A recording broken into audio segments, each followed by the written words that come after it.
Taylor Swift's visibility playbook is one that all of us can learn from, and I'm going to break down a few key points today. Hi, I'm Jazzmyn, host of the Visibility Standard, where I encourage healers to be seen and talk with entrepreneurs, founders, creatives who are shifting the narratives in their field, showing up, and using their voice to build a larger, bolder business. Now, I never thought I would see the day where I would be discussing Taylor Swift simply because I'm not a Swiftie, I listen to her music, but I'm more of a Sabrina Carpenter girly, which if a lot of you know me, you know that tried and true. But I've got to give credit where credit is due. Taylor Swift is a marketing mind. Her ability to remain credible is not just because of her fans. She has her marketing down to a T, and today we're going to talk about 3 key aspects of that. Her ability to build anticipation, her storytelling, and her ability to build trust. So let's get into it. First, we're going to discuss anticipation, and I think part of this is also her ability to remain consistent. If she's not on tour, she's releasing a music video. If she's not releasing a music video, she's dropping a song. If she's not dropping a song, she's building an album. If she's not building an album, she is somewhere public with her friends, out and about. She is literally always in front of us. That is how we should be when it comes to our marketing. Homegirl is not ashamed about how often she drops an album, about how much she promotes an album.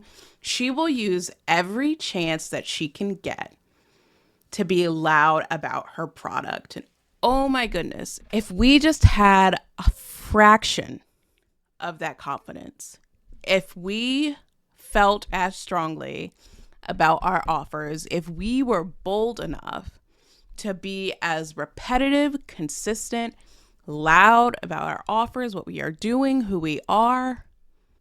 The proof is in the pudding. Everyone is always waiting for the next Taylor Swift, whatever, the next song, the next album, the next tour.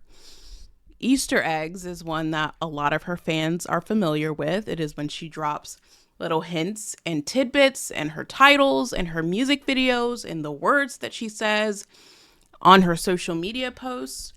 Started Easter eggs during her first album in 2006, where she did her debut Taylor Swift album. It's 2025. That level of consistency, of commitment, of building out that brand for herself, of the Easter eggs. I want to also preface that she has a very large team. And so she is able to constantly be out and about, to be in front, to be constantly dropping things because she has the team, the capacity, the resources to do that. Again, all I'm saying is, what if we took even a fraction of that energy, of that creativity, and said, you know what?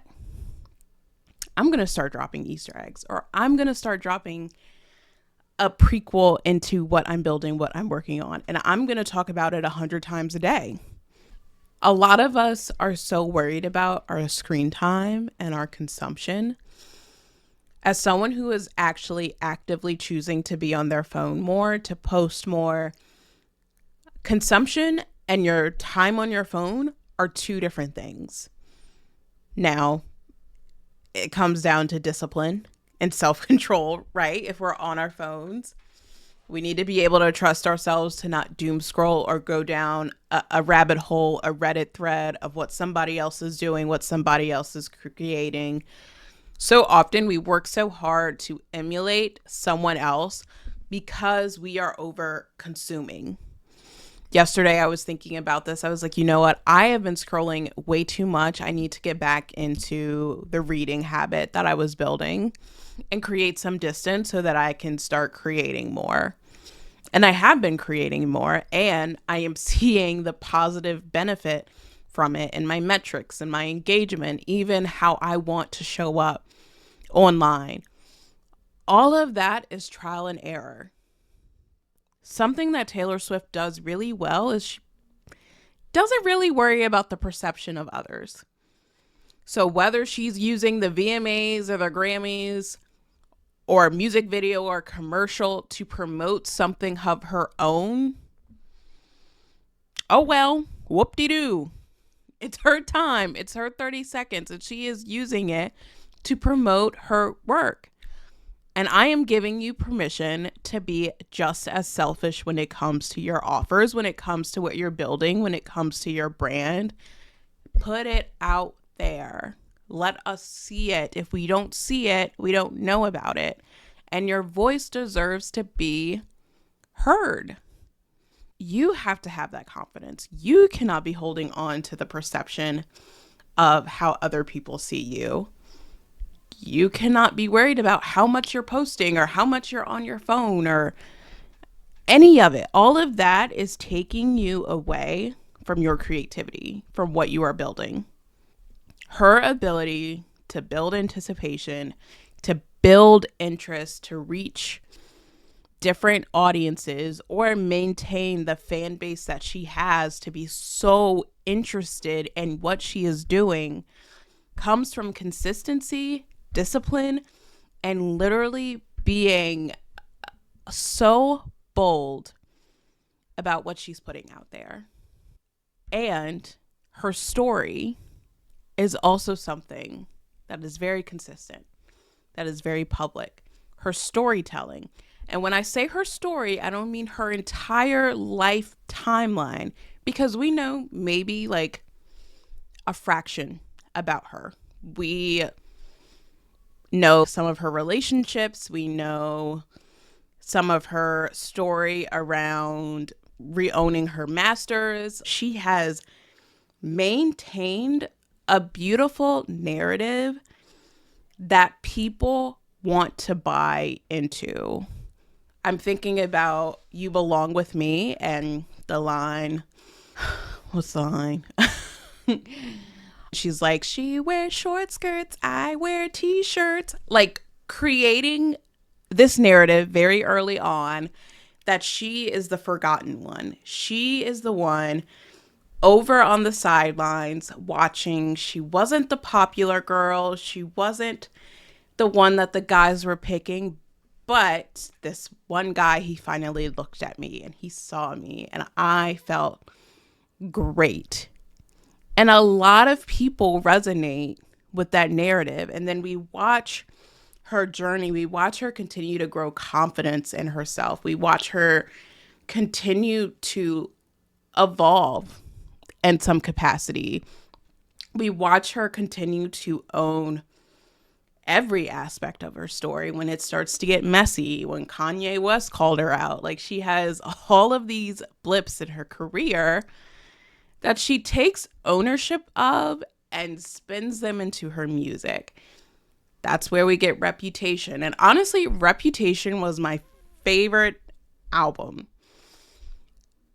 And it sounds different from a lot of her music, which is why I think it was one that I really gravitated towards, because there was this level of, this is me, I'm in my villain arc, I've got to just start doing me, I've got to stay in my own lane, I can't people please my way into stardom. And that's a narrative that I resonate with. Like, I love that for you. I love that you have found your voice. I love that you're going to come out with this edgy album. Look what you made me do.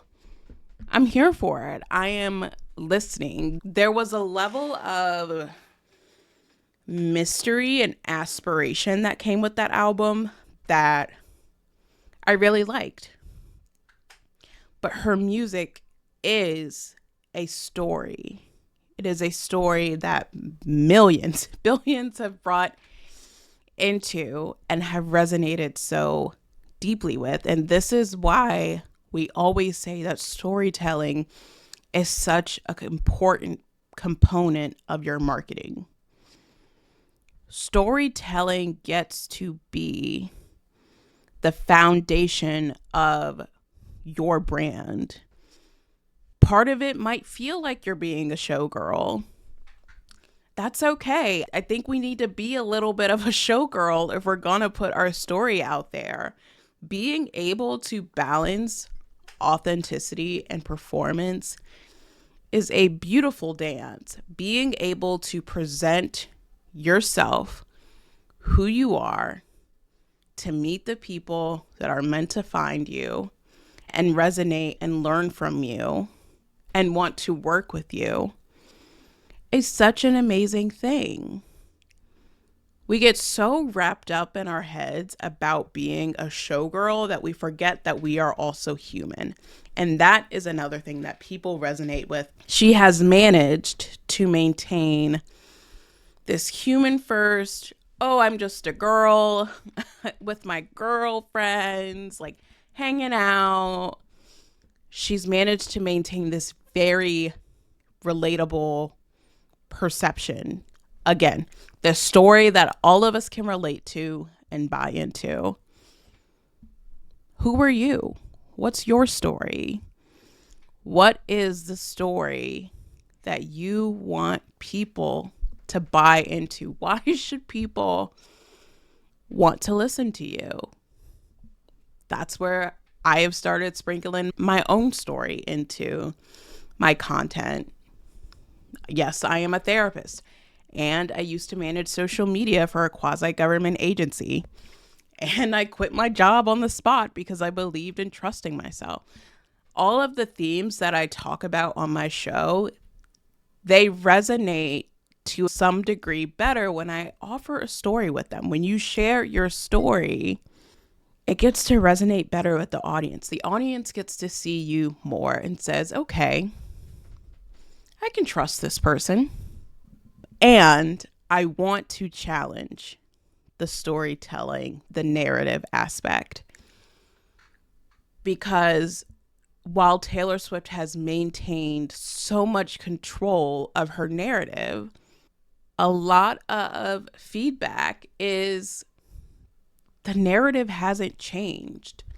I constantly see the comment, why are we still talking about high school? You're like a 30-year-old woman. Why are this feeling of being a teenager, of nostalgia, why is this still a part of your music? So I want to pose the question, are there narratives about you that is holding you back from sharing your story? Are there aspects of your story that are holding you back from being seen and being visible? Yes, the answer is probably yes. Hell, I've had aspects of my narrative that have held me back from sharing my story. Like, what are people going to think? Oh my goodness. What if this person that I'm talking about finds it and I have to confront them? What will people think of me if I share this aspect of my story?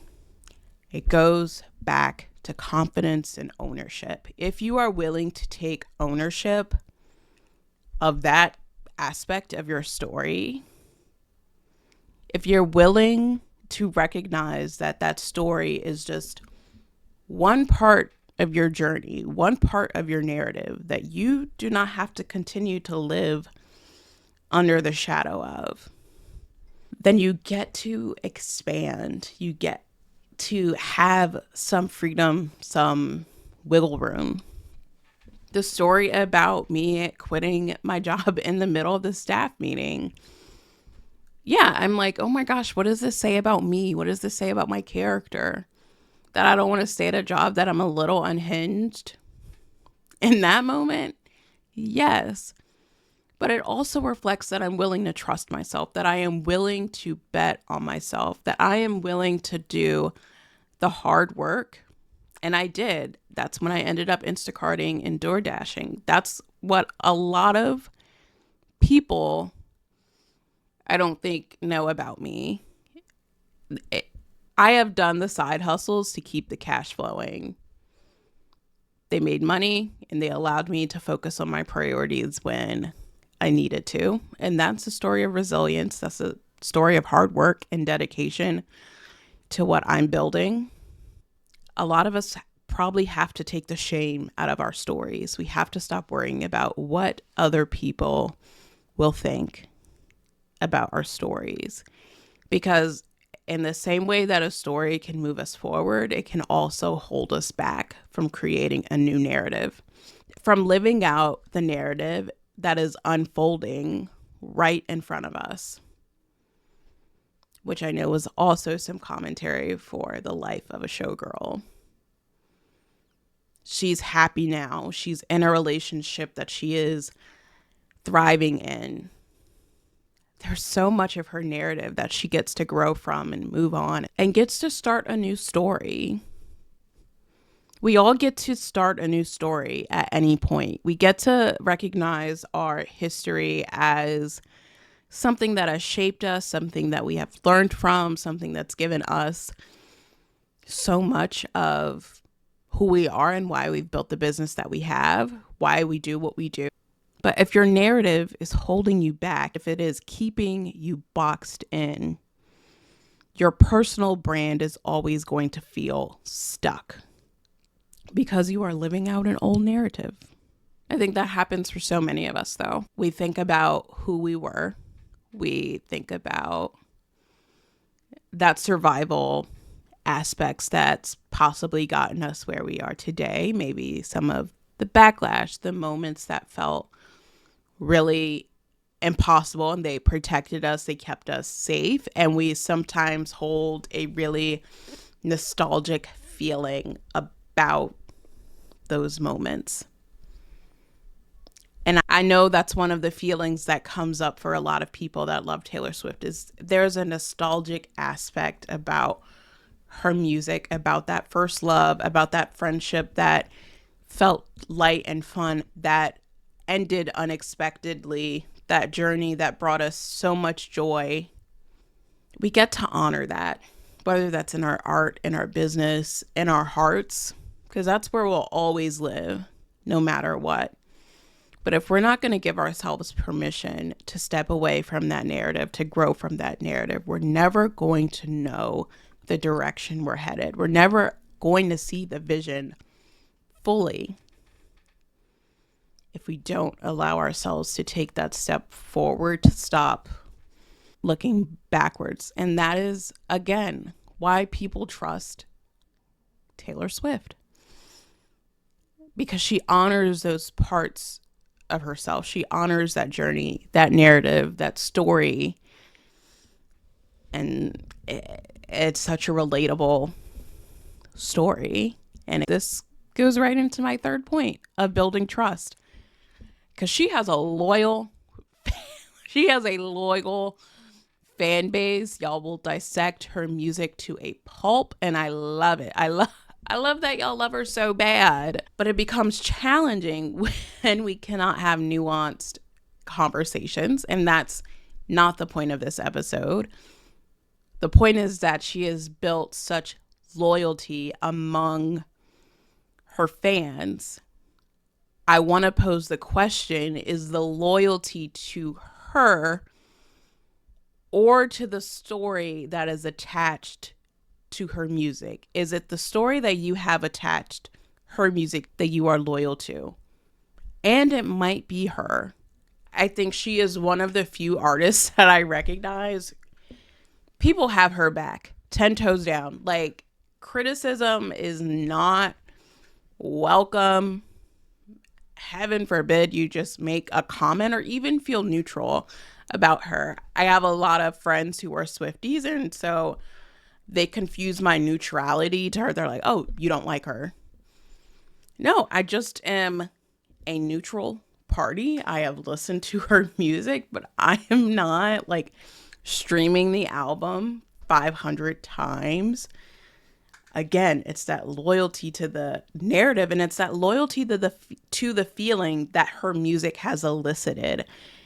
It has offered someone reprieve from a heartbreak that they thought they would never recover from. It has offered hope and a friendship breakup that felt like the end of the world. It's offered comfort to a version of you that really felt alone, unseen, and uncertain if you were going to make it forward. And I think we all have an artist that elicits that feeling. That's how I feel about Lana Del Rey, honestly.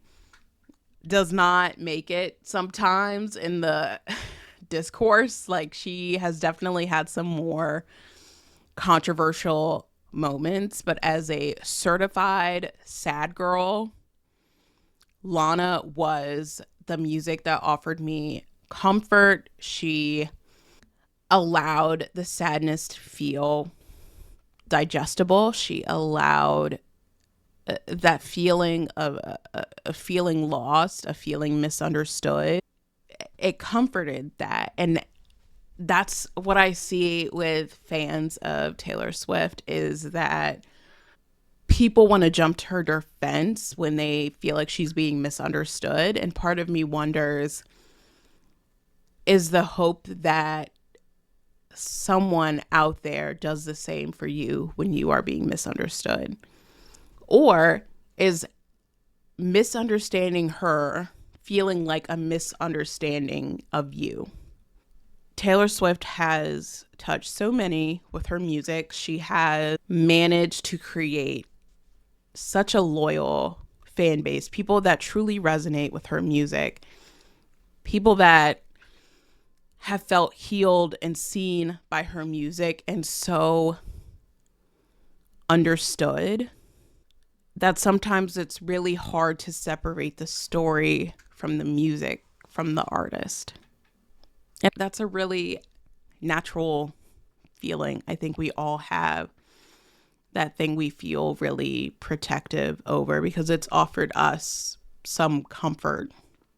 And it goes back to the story of Taylor Swift being the misunderstood girl who rose to the top, who found her voice, who found her confidence, who went up against bullies who weren't always nice to her, who got her villain arc, her revenge story, and now she has her happily ever after. There are so many people that resonate with that story. And there are so many people who root for that story. Taylor Swift is technically like the underdog story that we all root for. Like, yes, go get it. Her story is one that is more palatable versus the story behind Sabrina Carpenter's music. Again, y'all know I'm a Sabrina Carpenter girly, but she's got the sexual innuendos. She is someone that breathes confidence, sexuality. I am the it girl. Women are not yet celebrated to step into that space yet. Sabrina is choosing to create her own lane. She is choosing provocative. She's choosing to be loud, bold, and herself. And if it lands, it lands. If it doesn't, it doesn't. Her story's a bit less palatable. It's harder to digest, especially if you are someone that struggles with your own confidence, that feels that insecurity to be loud, to be seen, who feels like, oh, nope, that's not the right way to show up, who has that little voice in their head still.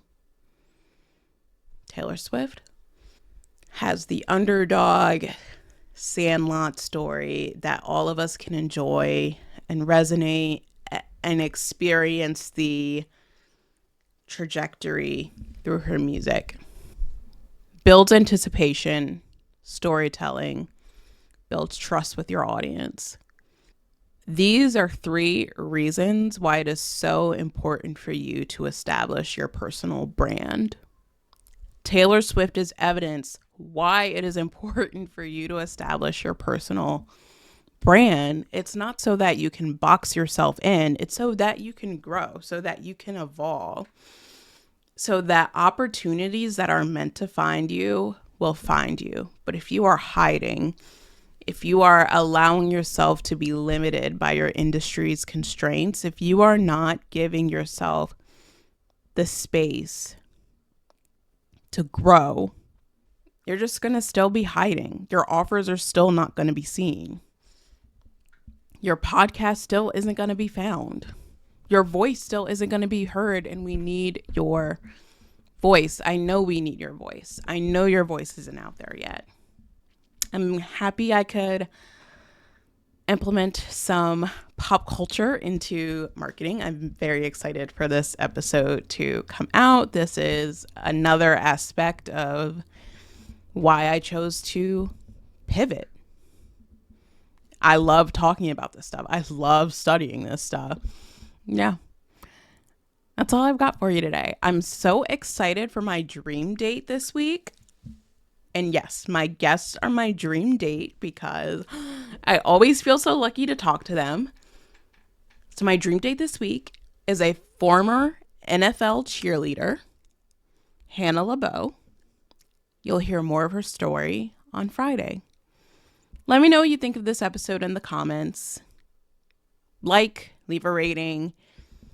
You can find me at Healing with Jazzmyn on all major social media platforms. And I'll see you Friday. And remember, we're setting the standard.